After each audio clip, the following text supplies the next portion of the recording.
Hey guys, it's Sunday morning. I'm here with Neil Blanchard. You guys know him infamously with the Geshelli Labs rooms in the past. Obviously, we've still got Geshelli going here, right? Absolutely. And absolutely. None of us are competitors. We're all friends, eh? And I know Gino's stuff always sounds good, but Neil's speakers are just amazing, all right? So Neil has graciously allowed me to shoot some video in here. Whether he's going to regret it later or not, we're going to find out. So, Neil, you were talking about flat responses in the speakers and all? In the bass in particular. As a longtime listener, I own speakers that were pretty good in the bass. That was one thing I was really looking for when I was shopping for speakers 35, 40 years ago. Yeah. But what I've learned is that flat bass response in the room is, if you can make it work in the room, it's great, but if it overpowers the room, you got room boom, and it's really a challenge. You can't kill the bass. Go ahead. Flat bass response is a challenge if it overpowers your room. And so one of the things that I sort of came to as I've done my sixth and now seventh design here is using the room lift to get the power and getting the extension out of the speaker. My speakers are designed to use room lift in general, and so they can be placed closer to the wall. I don't have a lot of space. I have a decent sized house, but I don't have a lot of space personally. And I know that's not unusual. So you can push the speakers back, get them tuned, use the room lift, and you don't get overloaded then. So you can actually, like the way you've got it set up in here, you've got it really close to the walls. Relatively close. Right? But you've still got a, like from what I heard in here, you've still got a phantom center, the wide sound stage. Oh yeah. You know, you don't have that like extra. Soundstage, I'm not sure what makes soundstage work, but I know that narrow baffles helps. Yeah, for sure. Because you don't get a lot of the support for the treble across the broad face. And and I use series crossovers as well, so it's the system that sort of get the blend right, and it's only two drivers. You know, it's not multiple drivers. So, and they're close together, 5 inches or less on center.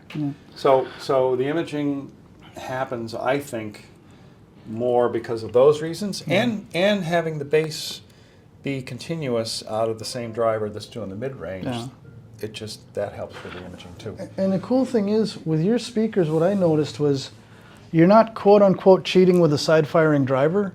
Right.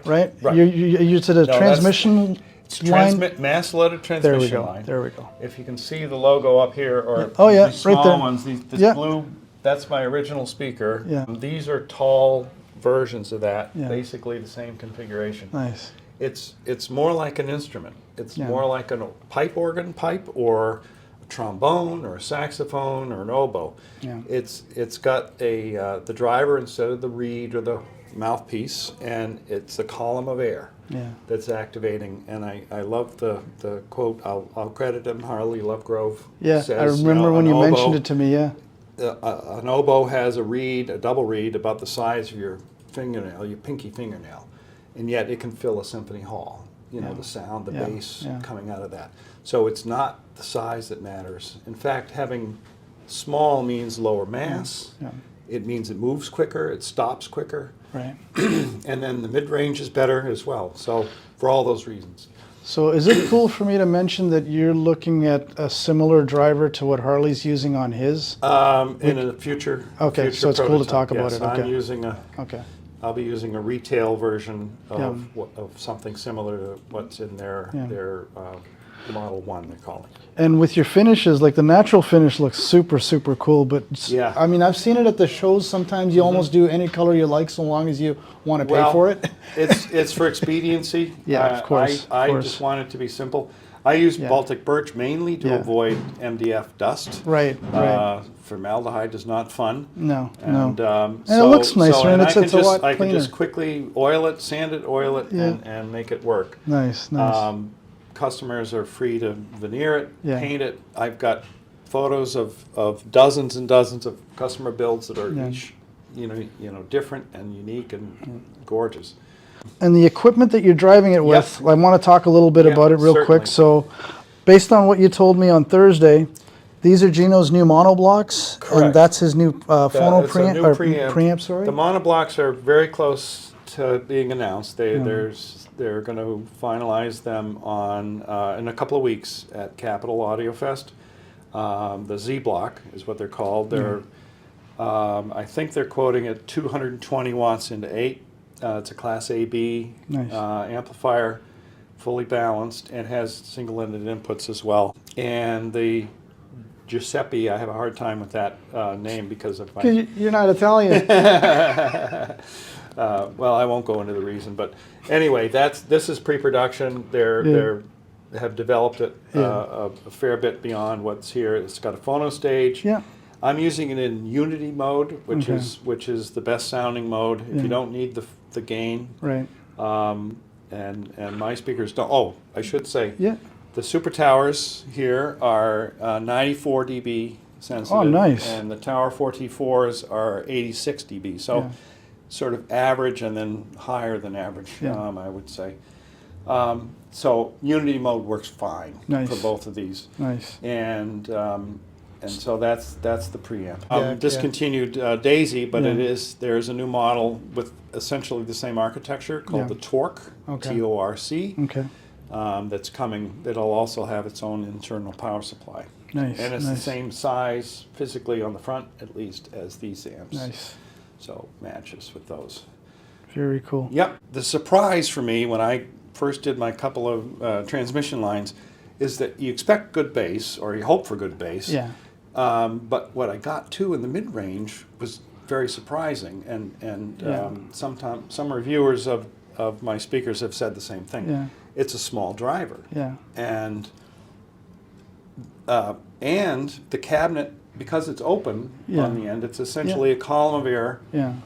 It has less pressure internally, so that has several advantages. The cabinet panels are not pushed as flexed as much, so there's less resonance to begin with. The driver isn't having to work against that air spring, so to speak, inside of a sealed cabinet in particular. Yeah. So it starts and stops under its own, power, and with its low mass, it's then more quick. Yeah. I mean, and it doesn't have overshoot, and it's not doing as much back one thing for EMF me to the amp. One thing for me, back when I was a show attendee, for me the most important thing coming to these shows is what I hear at the door. Now, hear me out. Hear me out. I understand. When I came in here Thursday morning, Yeah.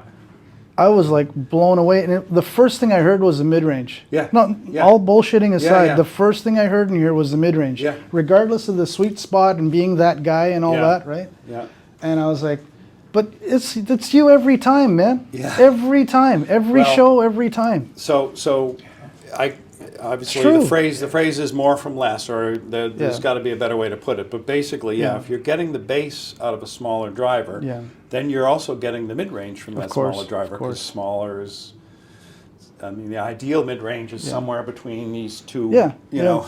But even like when people listen to the little guy here, the amount of bass that you get. Oh yeah, and it's those smooth. are tuned to 25. Yeah, and these are tuned to 20 hertz. Yeah, but there's no such thing as one-note bass with either one of these, from what I've heard. No, not at all. Not at all. And it's nice and natural, it's smooth, articulate, and no boom. No, as we talked about at the very beginning. Yeah. They do need some room lift. So in my room, which is wood frame house, I push them pretty close. It's almost right here. Yeah. But who cares? The imaging is great, I think, and I happen to have a well-used room, I should say, in quotes. Yeah. And the RT60 is almost ideal. Nice, which is like 300 milliseconds. Yeah, as far as the 250 milliseconds delay and across echo the band. Yeah. So that helps. That's so what I didn't have to fight with echoes or anything like that. Mine's a typical Phoenix living room with ceramic tile and big walls and stuff. Hard surfaces. Yeah. I fought with that room for ages, but now I've got it down to, I've got a couple of dips and a couple of nulls, or a couple of peaks, but they're not too noticeable unless you're playing really, really heavy stuff. But for normal music, right? It's the usual. You don't want to soften the room, right, and you don't want to kill the room either at the same right, time. right. You want it right in that sweet spot. So Neil, thanks again. you're very welcome. Again, Yep. educational as always. The room sounds amazing, Well, and I've got more stuff on my website. If, definitely. Which is on the Yeah, background. I'll make sure links to your website, Yeah. Geshelli, both are on, Great. linked in the. I always do. do. So appreciate it again, my friend. QR code, they'll be able to QR get code's that. right there. Yep. My camera's zooming in on it when I'm Right on, taking right pictures. on, It's like, right no, on. I don't need that.